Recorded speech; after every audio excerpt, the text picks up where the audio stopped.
Game na ho mga kababayan. At syempre ho, unang-una dyan, walang iba kung hindi si Senator Robin Padilla, mga bossing. O ito, wag kang ng ano pa man. Ano ba yung tayo, ano yun? Nalimutan ko yung word na yun.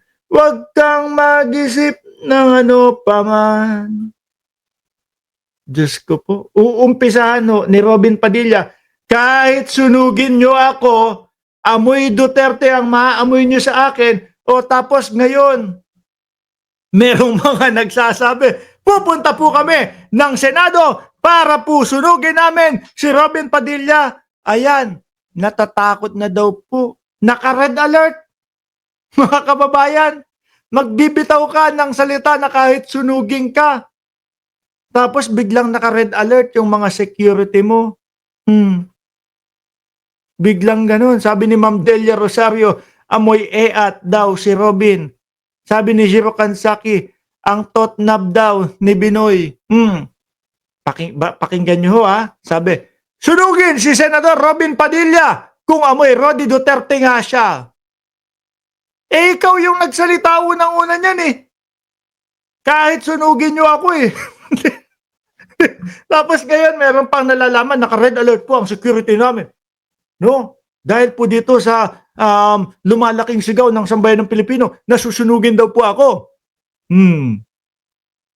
Sabi ni Alonely TV, Mr. MR, Lamon, Piling, Abogado, BO naman. Ayan ha, Robin Padilla, hindi ako nagsabi niya si Alonely TV. Oh. Sabi po, mga kababayan, dito ni Senador Robin Food Panilla, ulitin ko. Ano yung tunay na pangalan ni Robin? Senator Robin Food Padilla. Ano po? Robin Food, no? Mahilig kumain. Nagkaroon ng paghihigpit sa aming mga pupuntahan at sa mga hanggang ngayon ay naka-red alert pa rin ang aking security. Dahil ang mga ganitong kampanya ayon sa kanila ay baka sakyan ng mga terorista. Naghamon-hamon ka, tapos ngayon iiyak-iyak ka. Oh, 'di ba? Iiwasan natin yung mga ganong paghahamon na kahit sunugin niyo ako, amoy Duterte ako. Tapos kapag ka may kumagat, matatakot, sabay pa-victim effect, sabay paawa effect. Anak ng tinapa naman yan, Robin Padilla. Kailangan tindig, no? Ako kasi nagsabi nun eh. Ako nagsimula nung pasunog-sunog eh. Di ba? Ako nagsimula nung pasunog-sunog, sunugin ako, amoy Duterte ako eh. Oh. Tapos ngayon may ganyang mga reaction. Di ba? Sabi ni Edgar DP, Patilla yan, Robin Food. Oh, talaga yan si Robin Babes. Oh, ganyan talaga ang bad boy. Otsu, sabi ni Chi. Mga kababayan, mayayabang kasi. Ano ho? Yung tipo bang kaya nilang panindigan yung mga sinasabi nila, tapos kapag kami humamon na, may mga gumanyan na, pa-victim effect na ho. Di po ba? Iwasan yung alam ninyo na makakapaglaglag sa sarili ninyo. Kung ayaw nyo palang masasagot, tumahimik na lang kayo. Hindi yung, kahit sunugin nyo ako, amoy Duterte ang maaamoy nyo sa akin. Pag may pumatol, iyak. Diba? Sabi ni Diosdado Cuevas, pagbibigyan yan ni Waldy Carbonell. Sa ano? Si Waldy Carbonell pa nga ho, mga kababayan. Pag yun ang nagsalita, duelo tayo. Pupunta yun sa mismong lokasyon. Ilan na yung mga hindi pumunta at natakot kay Waldy Carbonell. Nangunguna na nga po yung boss ni Robin Padilla. Boss niya yun, si Duterte. Boss niya yun, siya mismo ang nagsabi, boss, kung sinabi lang nung boss namin na ipakontempt ka, ikukontempt kita eh. Biruin niyo ho yun. Isang senador ho, mga kababayan, nakaasa po doon sa sasabihin nung dating Pangulo, walang sariling desisyon. Ano ibig sabihin ho nun, mga bossing? Di po ba?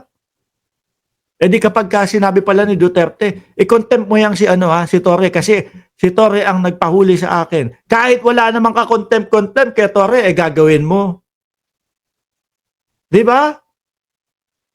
Kahit wala namang kasalanan doon sa Senado si Torre, iko-contempt niya ho. Bakit? Eh kasi sabi nung boss ko, hmm, sabi nung boss ko eh, Diyos ko, amoy na amoy kayo. Naiisa lang ang inaano nyo, pinaglilingkuran nyo. Ang pamilya Duterte lang ang pinaglilingkuran nyo. Di ba? Tumakbo kayo bilang senador ng buong bansa, hindi para lang sa Duterte.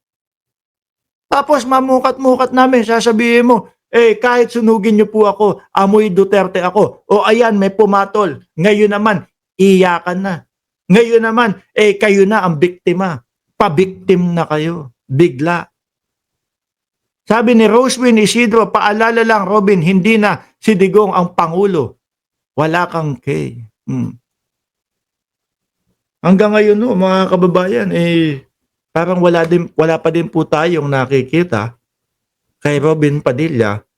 Ano na po lagpas na, tumawid na sa 3 taon na siya ay nanunungkulan bilang senador, pero parang wala pa din po tayong nakikita na natatamo ang ating bayan kay Robin Padilla, no? Kada na lang makikita natin mga bossing sa kanyang mga post doon sa kanyang social media, parang walang kalatoy-latoy, walang kasaysay-saysay yung mga pinagpo-post. Di ba? Uy, ano ba yung sinasabi nyo? Bakit nyo sinasabi na sili? Ba't nagko-comment kayo ng sili dyan? Ako hindi ko alam kung ano yung sinasabi o ano ibig nyong sabihin doon sa sili. Basta nakikita ko lang, diyan sa comment section, eh sili kayo ng sili. Sabi ni Neng Gigi, yan talaga purpose ni RP sa pagtakbo bilang senador para isa sa mga mag-protect kay Digong at Sara. At kitang-kita nga naman ho natin. Sabi ni Jordan G, inip na makapag-umpisa tayo na mag-live. Ang kulit, boss, nandun na, 91 na po yung naghihintay sa inyo. Sabi ko, tumatakbo pa ako. Walang sustansya yung mga post ni Robin Padilla. Tapos yung mga utu-utu namang mga DDS, opo, naku, Mr. Senator, kailangan po kayo ng bayan. Hanggang ngayon, 3 taon na nakaupo, wala pa ding nahihita ang bayang Pilipinas eh. Di ba? Robin, makinig ka.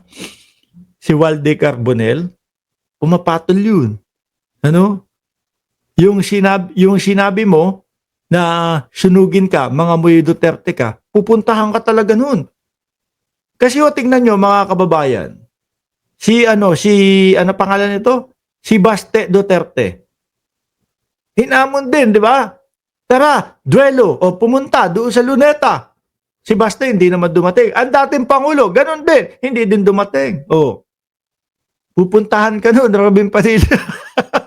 Kaya kailangan, kung saan ka man pupunta, meron kang laging dalang bombero. No? O kaya meron kang nasa likod na fire extinguisher.